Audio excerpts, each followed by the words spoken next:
बिस्मिल्लाहिर्रहमानिर्रहीम। अस्सलाम वालेकुम स्टूडेंट्स, उम्मीद करती हूँ आप लोग खैरियत से होंगे। आज चैप्टर नंबर 3 हम डिस्कस करने जा रहे हैं डेटाबेस डिज़ाइन प्रोसेस। चैप्टर 3 में हम ये डिस्कस करेंगे कि डेटाबेस को डिज़ाइन करने के लिए कौन कौन से प्रोसेस परफॉर्म करने पड़ते हैं, कौन कौन से टास्क परफॉर्म करने पड़ते हैं। उन तमाम प्रोसेस को हम इस चैप्टर में एक्सप्लेन करेंगे। आज जो कंटेंट है हमारा जिसको मैं डिस्कस करने जा रही हूँ वो है steps involve in analysis stage while designing a database. कि डेटाबेस डिज़ाइन करते वक्त एनालिसिस स्टेज में कौन कौन से स्टेप्स शामिल होते हैं जिनको हमने फॉलो करना होता है।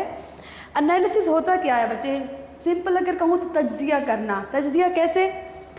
अ process of studying the existing system is known as analysis. कि मौजूदा सिस्टम को स्टडी करना क्या कहलाता है? एनालिसिस।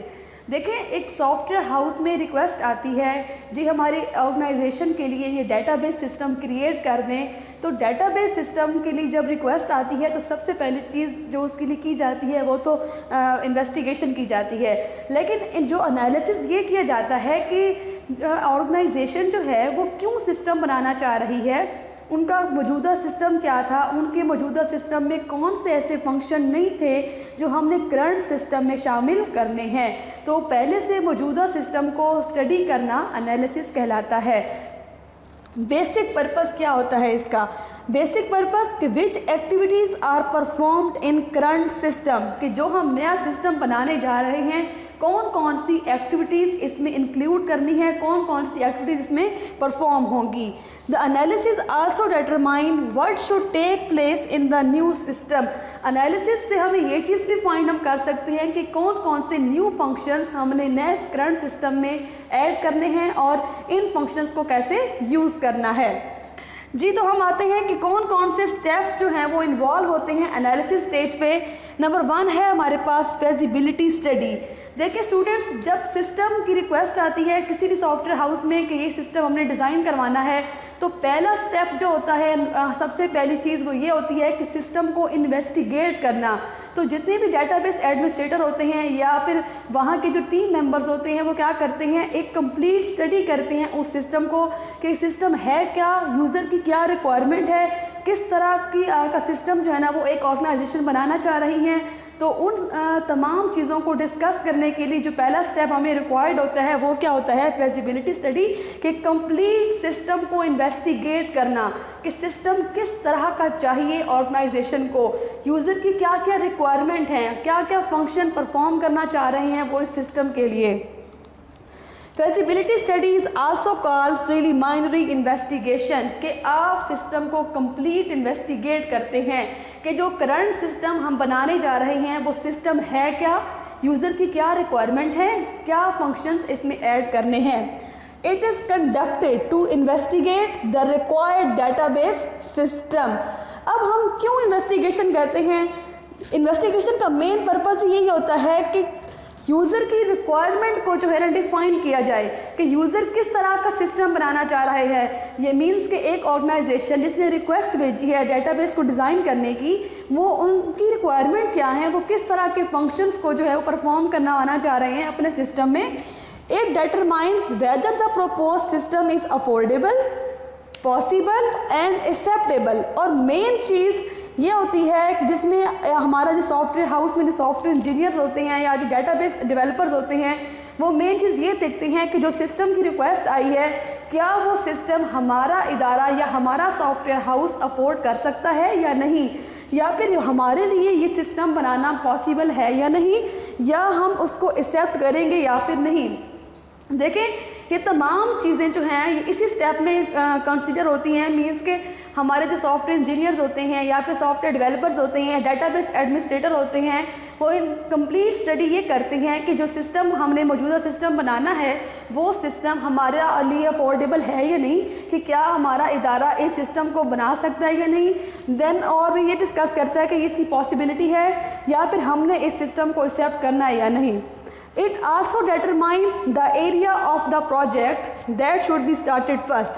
देन जब सिस्टम को सिलेक्ट कर दिया जाता है कि जी ये सिस्टम हम बना सकते हैं, अफोर्डेबल है, और इसके अलावा कि इस टाइम तक अगर चाहिए, यूज़र कहता है कि मुझे विद इन 3 वीक की सिस्टम चाहिए, तो ये भी इन्वेस्टिगेट किया जाता है कि क्या हमारे पास इतना टाइम है कि हम विद इन 3 वीक यूज़र की रिक्वायरमेंट के मुताबिक सिस्टम को रेडी कर दें।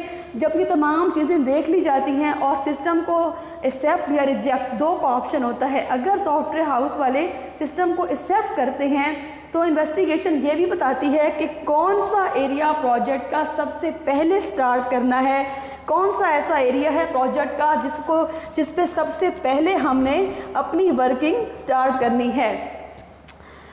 A specific fund is allocated after the project is selected। जब प्रोजेक्ट सिलेक्ट हो जाता है फिर उसके लिए फंड्स को एलोकेट किया जाता है, फंड्स को कलेक्ट किया जाता है ताकि सिस्टम को प्रैक्टिकली इम्प्लीमेंट किया जा सके। A planning is done for practical implementation of the project। तो प्रोजेक्ट को प्रैक्टिकली सिस्टम पर इम्प्लीमेंट करने के लिए जो है उसकी प्लानिंग की जाती है ताकि उस प्लानिंग के अकॉर्डिंग सिस्टम को डिज़ाइन किया जा सके। Proper market analysis is conducted. एक प्रॉपर मार्केट एनालिसिस होता है, मींस कि वो तमाम एक्टिविटीज़ जो सिस्टम के लिए रिक्वायर्ड होती हैं उन तमाम एक्टिविटीज़ को डिस्कस किया जाता है, उसको इन्वेस्टिगेट किया जाता है ताकि यूज़र की रिक्वायरमेंट के मुताबिक सिस्टम को डिज़ाइन किया जा सके।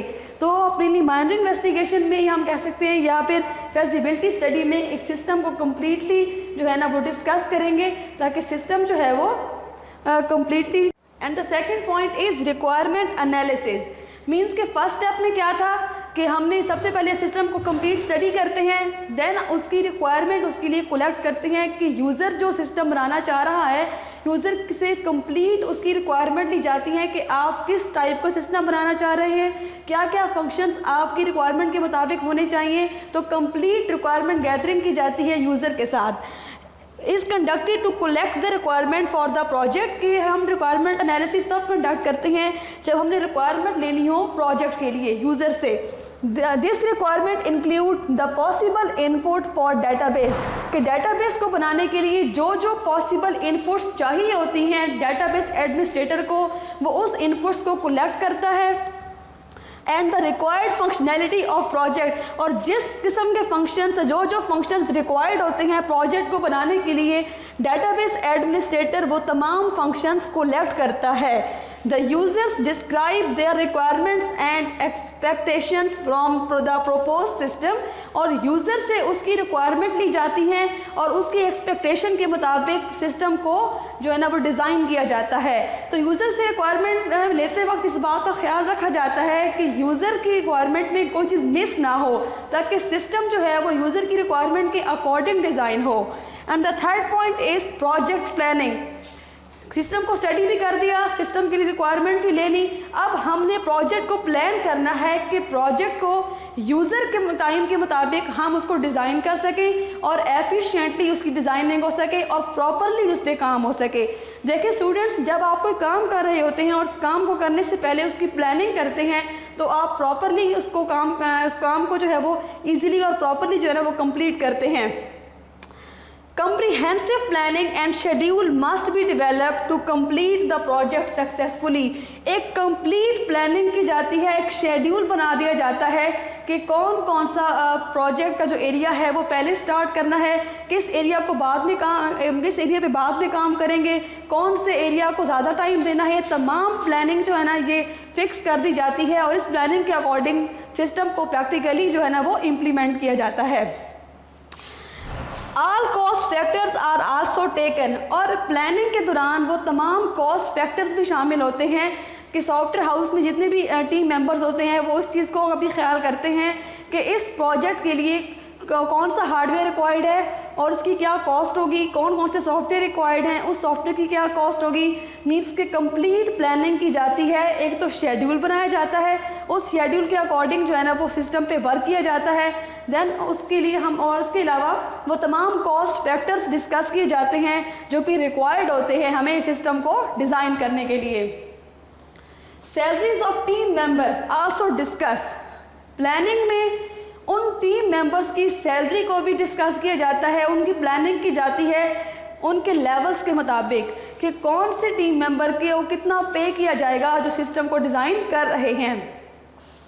And the fourth point is and the last point data analysis. देखें, डाटा पे ही तमाम काम होने होते हैं, ये तमाम ऑपरेशंस परफॉर्म होने होते हैं। रिक्वायरमेंट गैदरिंग हो गई, उसके अलावा प्लानिंग हो गई। अब डाटा का फ्लो बताना है कि डेटाबेस में डाटा को किस तरह स्टोर करवाया जाएगा, किस तरह उस पर ऑपरेशंस परफॉर्म होंगे, कौन कौन से ऑपरेशंस परफॉर्म होंगे, किस टाइप का होगा। ये तमाम चीज़ें जो है ना, ये डाटा एनालिसिस के स्टेप में डिस्कस की जाती हैं। Data analysis is an important step, ये बहुत अहम स्टेप है of analysis while designing a database. जब आप डाटाबेस को डिज़ाइन कर रहे होते हैं और आप एनालिसिस के स्टेप में होते हैं, तो सबसे इम्पोर्टेंट स्टेप जो होता है वो डाटा एनालिसिस का होता है, जिसमें आप कंप्लीट फ्लो बताते हैं डाटा का। It involve the following activities. अब डिफरेंट एक्टिविटीज़ इसमें शामिल होती हैं जिसको आप फॉलो करते हैं। Number 1 is data flow diagram. बच्चे, डाटा की फ़्लो की डायग्राम आप बना देते हैं, जिसमें आप डाटा का कंप्लीट फ़्लो बताते हैं कि डाटा को किस तरह स्टोर किया जाएगा, डाटा पे कौन कौन से ऑपरेशन परफॉर्म होंगे, यूज़र डाटा से किस तरह इंटरेक्ट करेंगे और किस तरह उस डाटा पे ऑपरेशन परफॉर्म करेंगे या कौन कौन से टास्क परफॉर्म किए जाएंगे। उस डायग्राम के अंदर कंप्लीट फ़्लो जो होता है डाटा का वो बता दिया जाता है। डिफरेंट डिसीजन ट्रीज या टेबल्स क्रिएट किए जाते हैं, जिसमें डाटा आइटम को इम्प्लीमेंट किया जाता है और उन डाटा आइटम्स पर कौन कौन से ऑपरेशन परफॉर्म होने हैं, इसको भी कम्प्लीटली देखा जाता है। ये वो 4 स्टेप हैं स्टूडेंट्स जिनको डिस्कस करना ज़रूरी होता है एनालिसिस स्टेज पे, या जिनको फॉलो करना ज़रूरी होता है, जिसके थ्रू आप अपना कंप्लीट सिस्टम जो है ना वो डिज़ाइन करते हैं और सक्सेसफुली डिज़ाइन करते हैं। उम्मीद करती हूँ आज का लेक्चर आपको समझ आ गया होगा। अल्लाह हाफिज़, थैंक यू सो मच।